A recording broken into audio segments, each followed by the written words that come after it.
These are all the dashboard mounted mini instrument clusters you can buy right now. Which one's the best? Well, stay tuned to find out. Let me introduce you to the contenders of this review.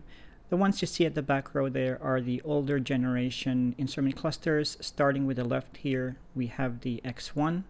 I've used this for quite a while because I find the display really good quality.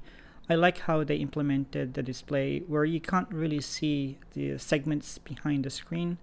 I bought this X1 together with the first generation YYYYY, but I never really got a chance to use this because one of the Tesla software update broke the high beam indicator, and it was also a bit too thick to be fitted on the aircon vent. I was actually a bit worried that it might damage the vents, so I never really get to use it.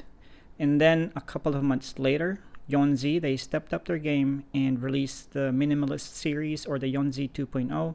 It's got a better display because the LCD segments are hidden a bit better this time. The numbers are also a bit bigger. It's quite compact, which is important. Once I got this, I took that one out and started using this. And then a few months later, the X2 came along. And again, technology-wise, it's a step up from the previous products because they started to implement a full LCD screen, so you don't really see any segments any longer. It even has a few neat party tricks despite its size. So for example, it has animated turn indicators as well as a power and regen indicator. It also has this really fancy boot up sequence where it shows you this image of the car. So I've been using this for a couple of months, and then this one came along, the V2. And again, it's a step up because they found a unique way to mount this on the dashboard, which means they're able to use a bigger screen, and bigger screen means more indicators, 13 to be exact. And two of the unique indicators I like about this product is that it shows you the autopilot or auto steer indicator and also the speed limit, which is kind of useful because sometimes you want to see the speed limit. So you kind of look into the Tesla screen and then look back. But with the speed limit being displayed here, you don't have to look away, so you can focus on the road more while you're driving. So I'm going to install all this again into my Model Y, except for that, because that's still broken. And we're going to do a comparison in terms of how bright they are in low light conditions, in bright sunny conditions, and we're going to check how accurate the information that's shown on the screen is compared to the Tesla screen. So we're going to do all that. And like with other mini instrument clusters I've reviewed in this channel, I will also perform the tissue of truth test for the V2. And if you want to watch the reviews I did for the other products, I'll put a link into those videos in the description box below so you can watch them later. I have various product specs available for comparison in the next 10 seconds, but I'm not going to go through all of them here in this video. So feel free to pause this video and take note of the information that you might find interesting.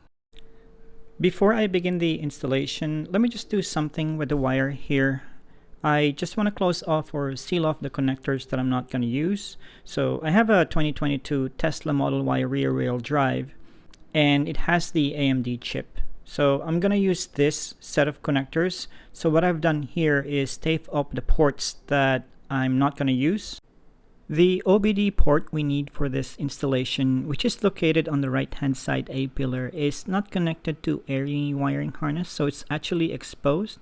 So I'm going to connect this end to the blue port, and instead of leaving this open, I've sealed it off. Now the same is true with the Intel chip connectors.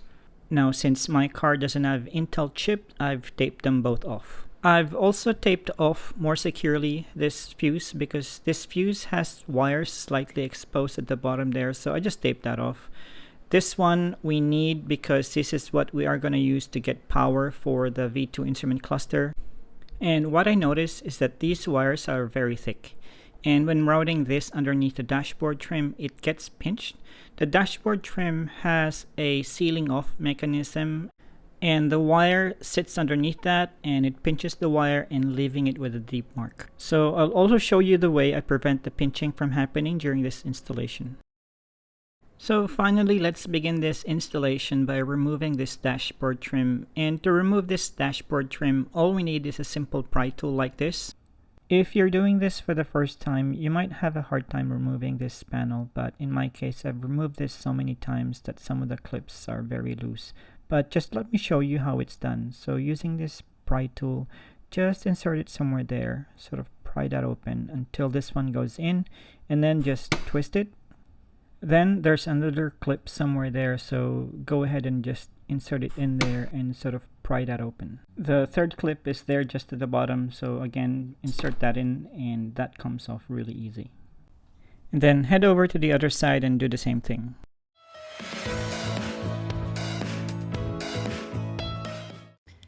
Then it's just a matter of pushing this up to release the clips that hold it in place. Just apply slow and steady upward pressure. And then do the same thing on the other side. Then slightly pull it towards you, then upwards to clear the sides, and you should be able to remove it completely. Be careful doing this so as not to scratch the windshield and the back of the screen. Okay, so in order for the dashboard trim not to pinch these thick wires of the wiring harness, I need to grind off a piece of that plastic trim so that it creates a channel for the wires to pass through. I would have preferred not to do this, but I think I should be able to do this without affecting the structural integrity of this dashboard trim. So to create that channel for the wire, the plan is to grind off from here and level it up to this plastic here, and then cut all the way down here and then level it up here. So I'm essentially cutting this bend here. I'm going to use my Ryobi rotary tool for this part, so safety first. I'm going to put my safety glasses on.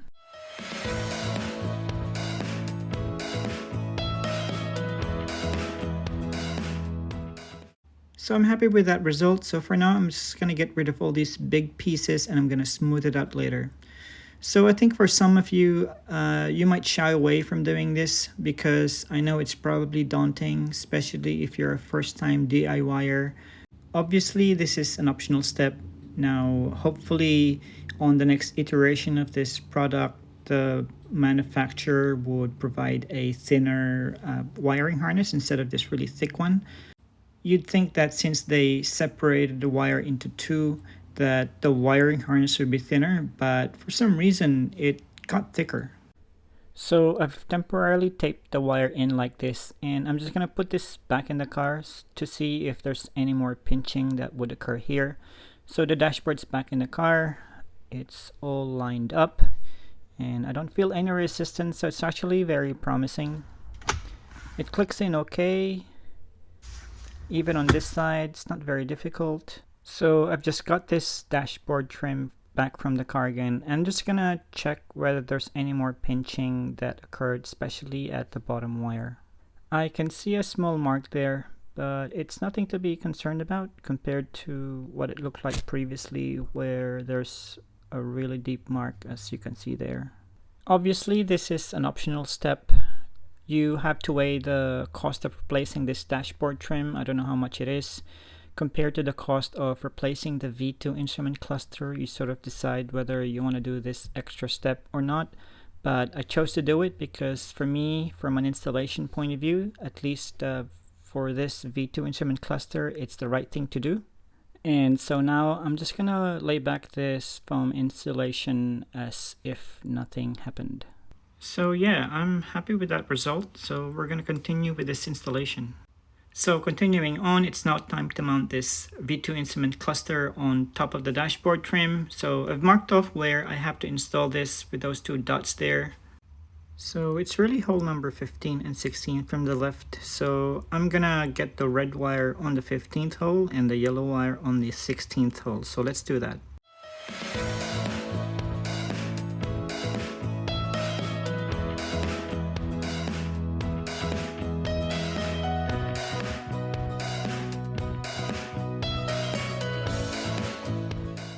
And that's what it looks like. So those two stands will then align with the holes on the dashboard trim, and that's what will keep it in place. It's very ingenious. Next, we're going to do some wire management in the back here, so I need to prop this up.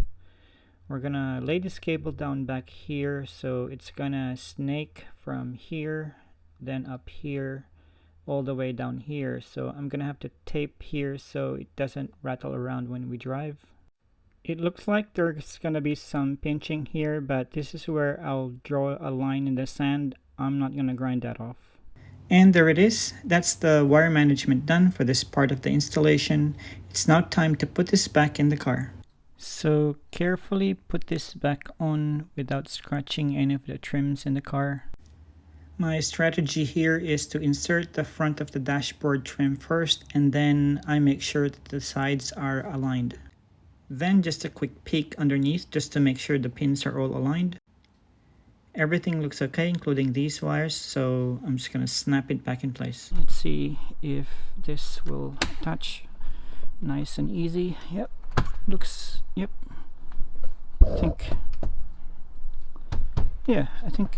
I think that went okay.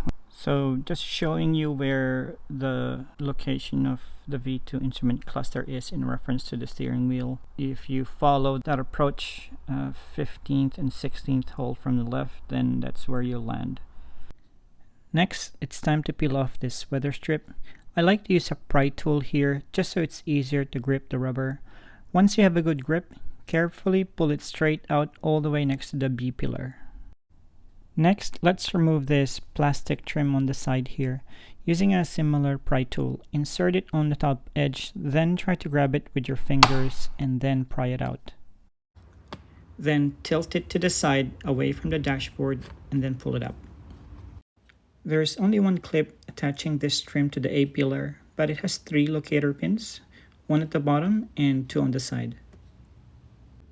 So next, to remove this trim, you need a plastic pry tool like this with those 2 claws. So you just need to reach in and sort of lift up the clip head and then pull it out. Then reach in from behind and pull the entire clip out. Looking at this clip more closely, pulling the clip head allows this mechanism to retract so you can pull it out of the hole. It's now time to pull out this plastic trim by the door sill. This is held by a few clips, so there'll be a lot of clicking sound in this part of the video. There's a metal clip right here and a few plastic clips that line up the bottom. And then right at the bend, there is a disproportionately long locator pin. I like to start on this end, so just get a good grip on the plastic trim and pull it straight up. And again, if you have virgin clips, just apply slow increasing pressure. What we need to do is just pull that. See how that clip almost comes off. So be careful not to scratch any of your paintwork. You should now be able to remove this entire plastic trim out. The plastic clips that hold this trim is notorious for falling off.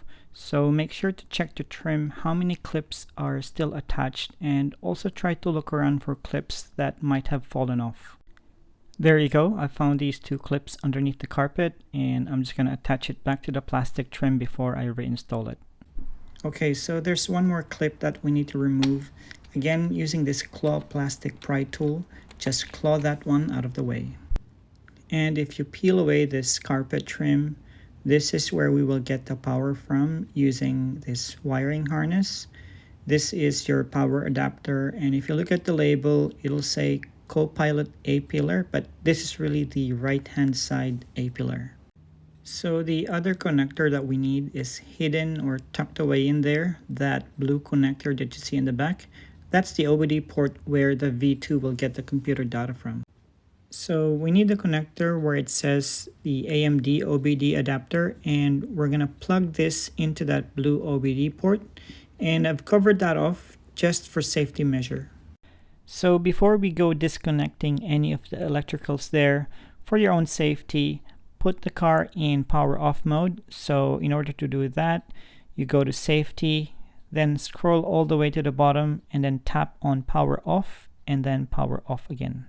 This is something I learned when installing head units with built-in CAN bus decoders on my other projects. It's advisable to connect the data port first before connecting it to power. This is so that the CAN bus decoder doesn't program itself to a default setting if it doesn't detect any data from the head unit. It probably doesn't apply for this V2 because it's programmed specifically for this car, but that's just what I'm accustomed to do. There it is. There. Okay, so obviously these extra plugs will have to go in, so just find a way to tuck that in. Next is power adapter. So this one goes in here, so make sure when you're doing this you've already powered off the system. So squeeze that clip, plug that in the right way, and then just the right orientation so it doesn't cause the wire to twist.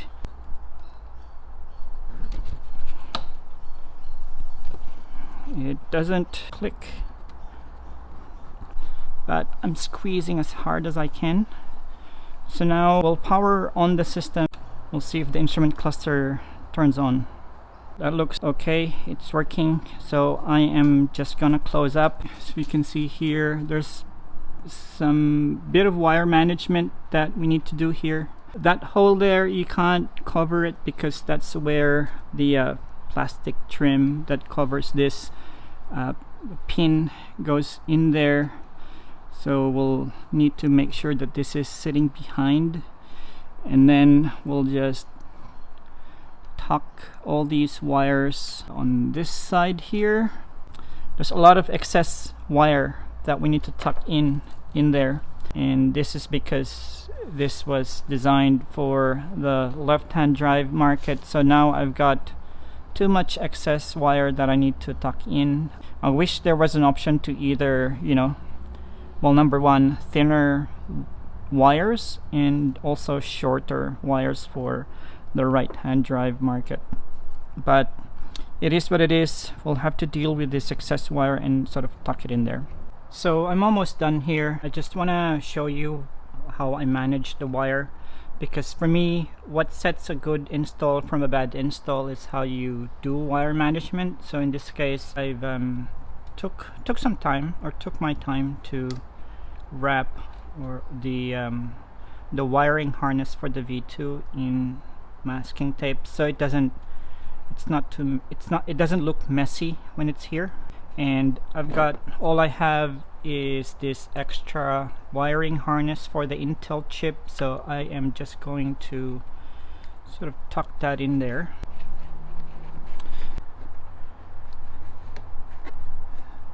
And pretty happy with that. So grab that clip, put it in there, and then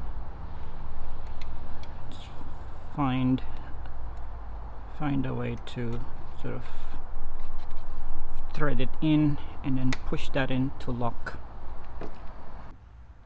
Let's now put this door trim back, and the way I do this is first I align this end, and then the next thing I do is sort of slightly bend it so that locating pin finds its way into that hole.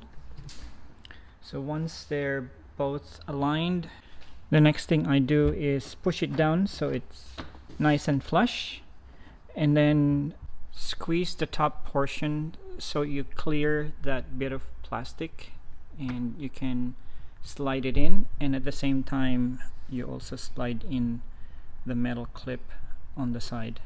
Once they're all aligned, all you need to do now is push it in to engage all the clips.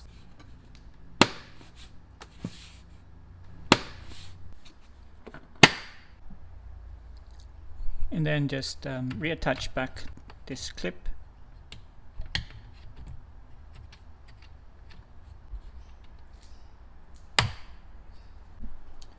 And then next will be this clip on the side. This tab goes through here, so align that first. And then these two tabs here go into those two slots at the side. Make sure the wires are all tucked in.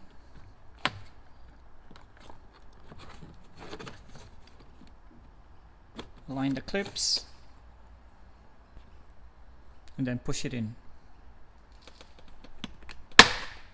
And then to reattach this weather strip, make sure when you're pushing it in, rather than just pushing it down, you have to, especially on this corner, you have to push it this way as well. So push it in So this one sits nice and flush all the way, that follows the curve. And then same thing here, just push it in.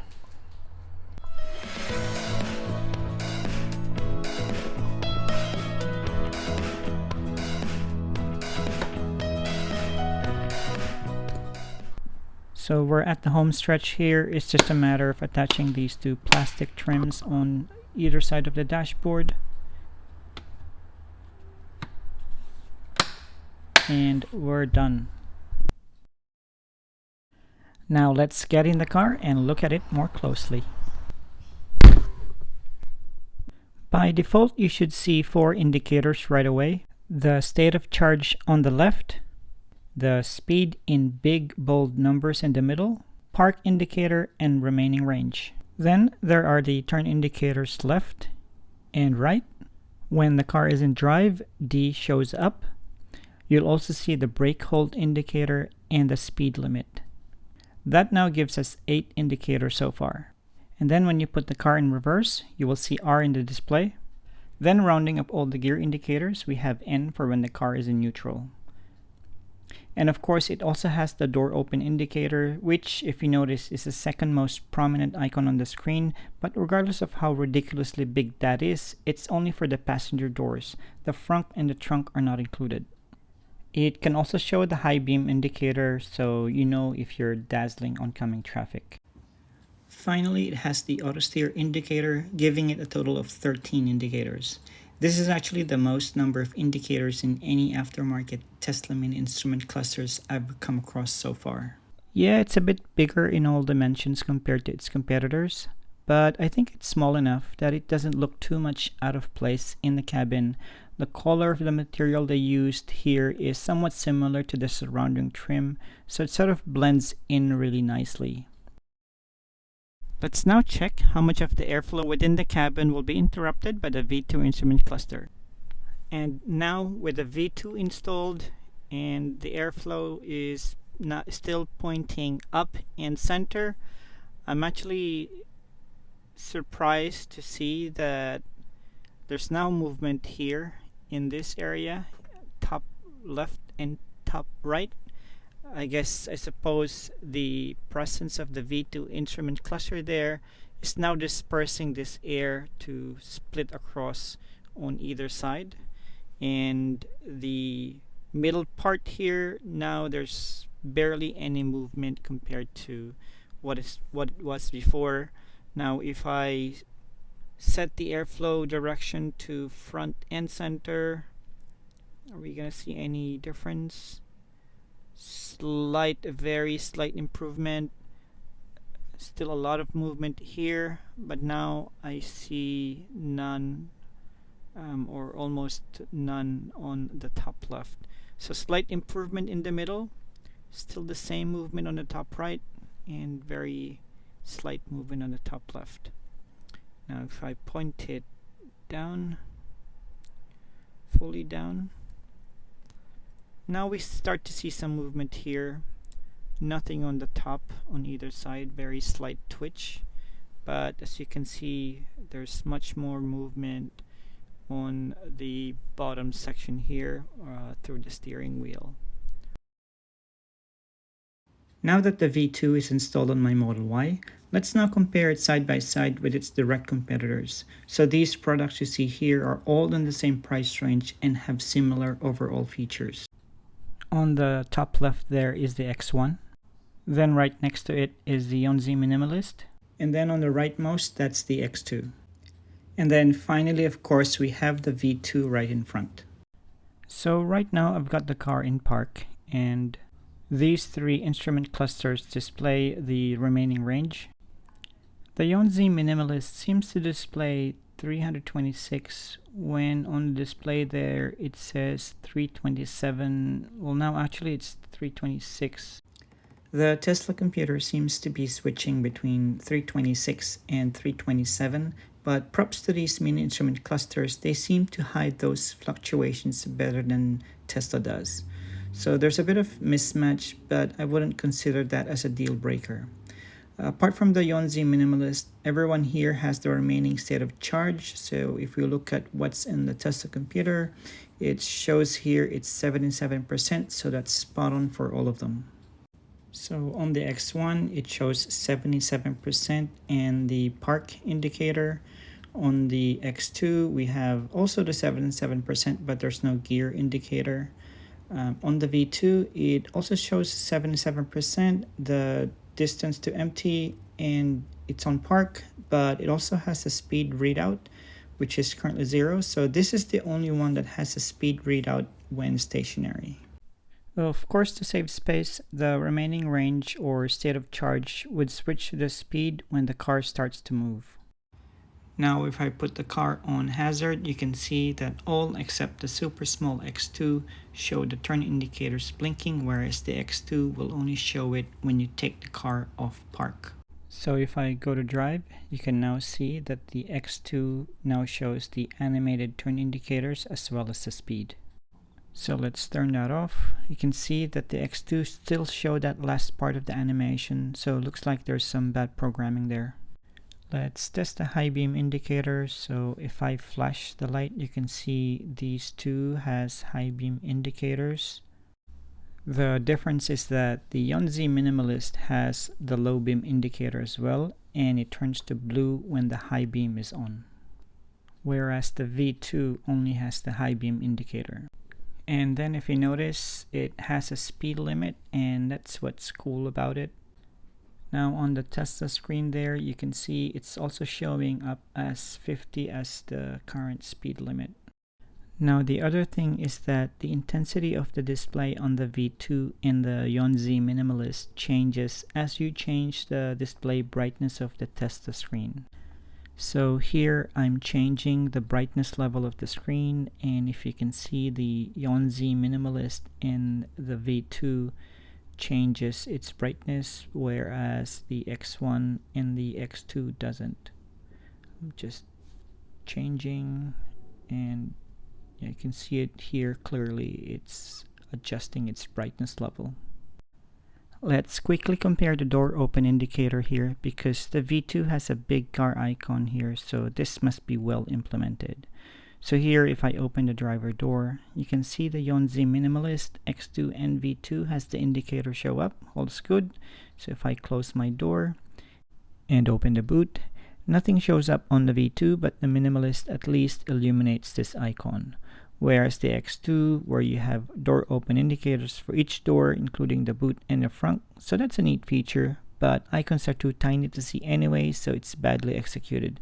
So I think the YYYY wins here, even though it only has one icon for all doors. Simplicity is really beauty. So let's take the V2 for a spin along with all its friends here. And I just want to see how accurate the information is displayed by the V2 compared to the Tesla, and obviously compared with all its brethren. I'm just driving at night here, so I can demonstrate what the nighttime driving condition looks like with all these instrument clusters.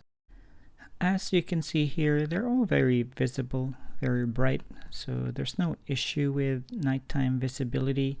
But I'm sure you'll notice the V2 stands out because of how big the speed readout is compared to the others.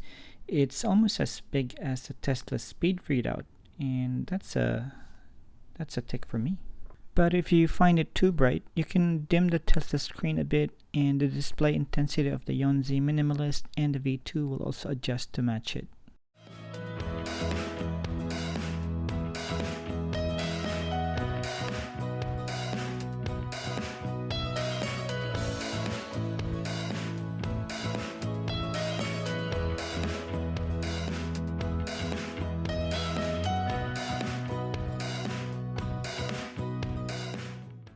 So now looking at the visibility here during the day, from where I'm seated, you can see a lot of glare on these vent-mounted instrument clusters, but for some reason the V2 doesn't seem to be affected by this. Notice here there's some reflection on the dash coming from each of the screens, and that might be the reason why the vent-mounted displays are performing badly, because they're sitting on top of a reflective material. So now I wonder if the V2 would also have the same problem if I had the original white trim. I know for a fact the original white trim projects glare onto the side view mirror, so it's most likely it will affect the V2 as well. The other thing going for the V2 could be because the screen is angled just ever so slightly, so it's hit by the sun differently, unlike these three instrument clusters. So now I've parked the car in a quiet spot so we can have a better look at each of them. And first up, you'll notice the X2 is barely visible in this condition. If I hadn't mentioned it, you probably wouldn't see it. And then the second thing that you'll notice is that the minimalist and the X1 is kind of blinking, but this V2 is pulsating. And just to clarify, this is not how I see it when I look directly at the instrument cluster. I'm only seeing this behavior when I look at them through the screen of my phone. So the sun is facing this way, so it's against the screens, but let me park in reverse and see what it looks like if the sun is in the opposite direction. Okay, so I'm parked kind of diagonal to the lines so that I can get a better angle at the sun here. And again, you'll notice the X2 is barely visible. The minimalist and the X1, they're okay. They're bright. The display is visible. And it doesn't seem to matter what angle the sun hits the V2. The display remains very clear. It has a really good contrast, making it easier to read the display. And based on the test I've done in various lighting conditions, I find that the V2 has the best display here in terms of overall visibility and clarity. So what's the verdict here? Well, firstly, the display of the V2 is very clear in all lighting conditions compared to the others in this review. The screen does a good job at absorbing glare from the sun. The black stays really black, and there's good contrast with the symbols, icons, and numbers, which makes it very readable. However, not the same can be said with the X2. It's the worst performer in this group. And as you can see here, I can barely see the actual device, let alone read the numbers. They're okay at night, but not during the day. With the YYYY Minimalist, the front screen shimmers with the sunlight, and it affects the visibility a bit. Maybe the back of the V2 is reflecting light onto the screen of the YYYY, which affects visibility. And lastly, the X1, which is the oldest instrument cluster here, but it's actually performing really well in terms of screen clarity in both night and day. And that's all I have for you in this video. Thanks for watching. If you have any questions or comments, feel free to leave them down below or write me an email at autos.gizmos@gmail.com. And finally, if you find this video helpful, please subscribe to my channel and click that like button. It will improve the YouTube algorithm and help me grow my channel. See you on the next one.